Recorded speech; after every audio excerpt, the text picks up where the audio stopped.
Hoje, estamos dando continuidade à nossa série especial, Desvendando o Apocalipse, na qual exploramos as profundezas das Escrituras Sagradas em busca de entendimento e sabedoria. Vamos mergulhar nos capítulos de 8 a 11 do livro de Apocalipse, uma fase crucial e intensa nas profecias apocalípticas. Estes capítulos nos oferecem uma visão penetrante dos eventos que antecedem momentos de grande significado e transformação. É como se as cortinas do mistério estivessem se abrindo, revelando os desdobramentos impactantes que moldarão o futuro da humanidade.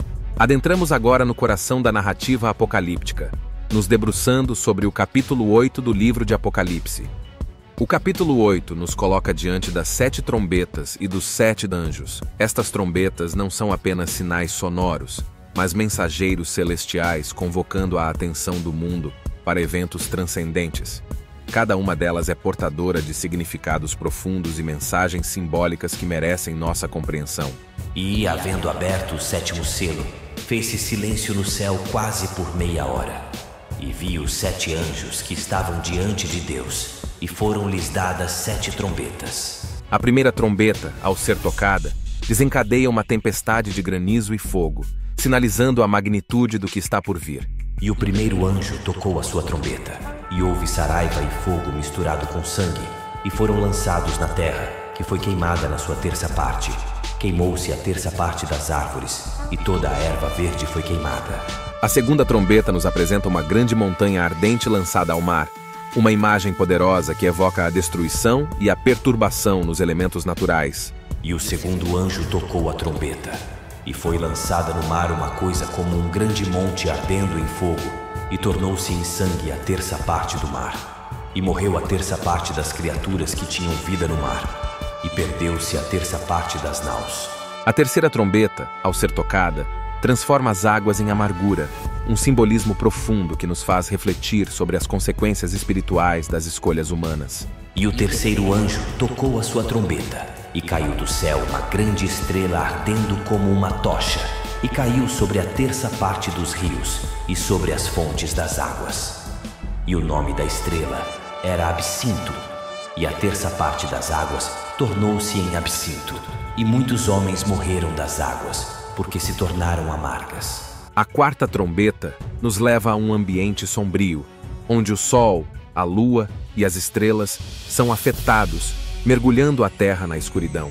E o quarto anjo tocou a sua trombeta, e foi ferida a terça parte do sol, e a terça parte da lua, e a terça parte das estrelas, para que a terça parte deles se escurecesse, e a terça parte do dia não brilhasse, e semelhantemente à noite. O toque da quinta trombeta desencadeia uma visão inquietante. Estrelas cadentes caem à terra, e com elas são abertos os portais para a liberação de demônios. E o quinto anjo tocou a sua trombeta, e viu uma estrela que do céu caiu na terra, e foi-lhe dada a chave do poço do abismo. E abriu o poço do abismo, e subiu fumaça do poço, como a fumaça de uma grande fornalha, e com a fumaça do poço escureceu-se o sol e o ar. E da fumaça vieram gafanhotos sobre a terra, e foi-lhes dado poder, como o poder que têm os escorpiões da terra.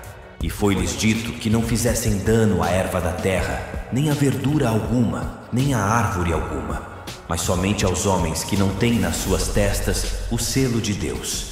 E foi-lhes permitido, não que os matassem, mas que por 5 meses os atormentassem. E o seu tormento era semelhante ao tormento do escorpião, quando fere o homem.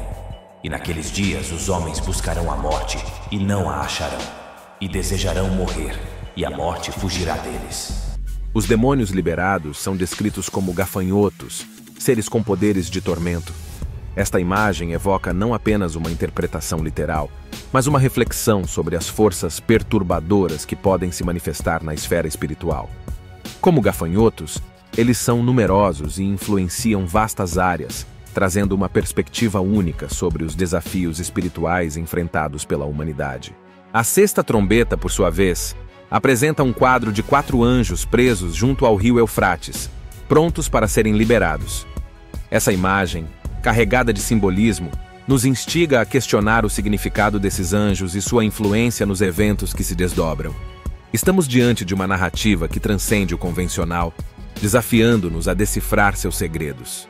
E tocou o sexto anjo a sua trombeta, e ouvi uma voz que vinha das 4 pontas do altar de ouro, que estava diante de Deus, a qual dizia ao sexto anjo, que tinha a trombeta: solta os 4 anjos, que estão presos junto ao grande rio Eufrates. E foram soltos os 4 anjos que estavam preparados para a hora, e dia, e mês, e ano, a fim de matarem a terça parte dos homens. E o número dos exércitos dos cavaleiros era de 200 milhões, e ouvi o número deles. E assim vi os cavalos nesta visão, e os que sobre eles cavalgavam tinham couraças de fogo, e de jacinto, e de enxofre, e as cabeças dos cavalos eram como cabeças de leões, e de suas bocas saía fogo e fumaça e enxofre. Por estes 3 foi morta a terça parte dos homens, isto é, pelo fogo, pela fumaça e pelo enxofre que saíam das suas bocas. No capítulo 10, encontramos a narrativa do livrinho que é aberto diante do profeta João. Este evento, aparentemente simples, carrega um simbolismo rico e significativo. É como se as páginas desse livro contivessem segredos que moldarão o desfecho do drama apocalíptico. E a voz que eu do céu tinha ouvido tornou a falar comigo e disse: vai e toma o livrinho aberto da mão do anjo que está em pé sobre o mar e sobre a terra. E fui ao anjo dizendo-lhe: dá-me o livrinho. E ele disse-me: toma-o e come-o, e ele fará amargo o teu ventre, mas na tua boca será doce como mel. Este livrinho pode ser interpretado como um símbolo do conhecimento revelado, uma compreensão mais profunda dos desígnios divinos. Ele representa uma mensagem específica destinada àqueles que estão prontos para recebê-la, um chamado à revelação espiritual. Relacionando-se com o papel dos profetas e mensageiros divinos, esse episódio destaca a missão fundamental desses escolhidos. Os profetas, ao receberem o conhecimento contido no livrinho, tornam-se os portadores de mensagens divinas, intermediários entre o divino e o humano. Essa revelação não é meramente uma aquisição de informações, mas sim um chamado à ação. Os mensageiros têm a responsabilidade de proclamar as boas novas contidas no livrinho. Eles se tornam instrumentos de esperança, disseminando a mensagem divina. À medida que contemplamos esse episódio, somos desafiados a refletir sobre nossa própria responsabilidade na divulgação de mensagens de esperança e verdade. Assim como os profetas, somos chamados a compartilhar a luz que recebemos, impactando positivamente aqueles ao nosso redor. No capítulo 11, emergem as 2 testemunhas como figuras destacadas, cumprindo um papel crucial na sequência dos eventos apocalípticos. Elas são apresentadas como emissários divinos, representantes da vontade celestial na Terra. Este é um ponto crucial na narrativa, pois nos conecta diretamente com a intervenção divina em meio ao caos. E darei poder às minhas 2 testemunhas, e profetizarão por 1260 dias, vestidas de saco. Estas são as 2 oliveiras e os 2 castiçais que estão diante do Deus da terra. E se alguém lhes quiser fazer mal, fogo sairá da sua boca e devorará os seus inimigos. E se alguém lhes quiser fazer mal, importa que assim seja morto. Estes têm poder para fechar o céu, para que não chova nos dias da sua profecia, e têm poder sobre as águas para convertê-las em sangue, e para ferir a terra com toda a sorte de pragas, todas quantas vezes quiserem. Essas testemunhas são portadoras de autoridade e poder, uma representação simbólica do divino manifestado na realidade terrena. Seu papel transcende o meramente profético, indicando uma ação ativa no desenrolar dos eventos apocalípticos. No entanto, essa missão divina não é isenta de desafios. As testemunhas enfrentam dificuldades e hostilidades enquanto proclamam a verdade divina. Essas adversidades simbolizam a resistência contra a manifestação da vontade divina na Terra, um conflito cósmico que se desenrola em uma esfera visível e invisível. E quando acabarem o seu testemunho, a besta que sobe do abismo lhes fará guerra, e os vencerá, e os matará. E jazerão os seus corpos mortos na praça da grande cidade, que espiritualmente se chama Sodoma e Egito, onde o nosso Senhor também foi crucificado. E homens de vários povos e tribos e línguas e nações verão seus corpos mortos por 3 dias e meio. e não permitirão que os seus corpos mortos sejam postos em sepulcros. E os que habitam na terra se regozijarão sobre eles, e se alegrarão e mandarão presentes uns aos outros, porquanto estes 2 profetas tinham atormentado os que habitam sobre a terra. O destaque deste capítulo recai sobre o evento notável da ressurreição das testemunhas. Este momento impactante não apenas confirma a autoridade divina que elas representam, mas também serve como um sinal de esperança para aqueles que buscam a verdade.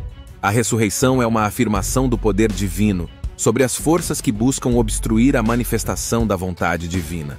E depois daqueles 3 dias e meio, o Espírito de vida, vindo de Deus, entrou neles, e puseram-se sobre seus pés, e caiu grande temor sobre os que os viram. E ouviram uma grande voz do céu que lhes dizia: Subi para aqui. E subiram ao céu em uma nuvem, e os seus inimigos os viram. E naquela mesma hora, houve um grande terremoto, e caiu a 10ª parte da cidade, e no terremoto foram mortos 7.000 homens. E os demais ficaram muito atemorizados, e deram glória ao Deus do céu. Mas, quem são as 2 testemunhas? Existem várias sugestões propostas por estudiosos e teólogos ao longo do tempo.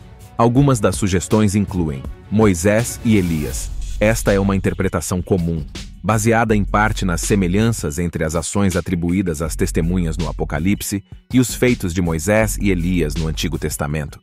Ambos, por exemplo, têm o poder de causar pragas e fechar o céu. Antigo Testamento e Novo Testamento. Algumas interpretações mais amplas propõem que as 2 testemunhas representam simbolicamente o testemunho profético do Antigo Testamento e do Novo Testamento como um todo, ao invés de se referirem a figuras específicas. À medida que nos aproximamos da 7ª trombeta, somos envolvidos por uma atmosfera de expectativa e reverência. O som da 7ª trombeta desencadeia uma série de eventos celestiais, incluindo vozes poderosas nos céus. E o 7º anjo tocou a sua trombeta, e houve no céu grandes vozes que diziam: Os reinos do mundo vieram a ser de nosso Senhor e do seu Cristo, e ele reinará para todo o sempre.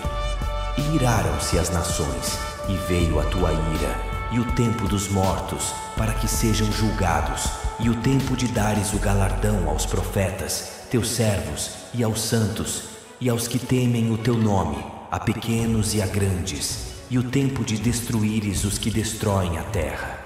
E abriu-se no céu o templo de Deus, e a arca da sua aliança foi vista no seu templo. E houve relâmpagos e vozes e trovões e terremotos e grande saraiva. A 7ª trombeta não apenas anuncia a consumação, mas também destaca a revelação do santuário celestial. Este é um momento de revelação cósmica, onde os mistérios divinos são revelados de maneira plena e completa. Convido cada um de vocês a mergulhar nessas mensagens, a questionar, a interpretar e a buscar um entendimento pessoal. As Escrituras Sagradas são ricas em simbolismos, e cada interpretação é uma peça única no quebra-cabeça espiritual.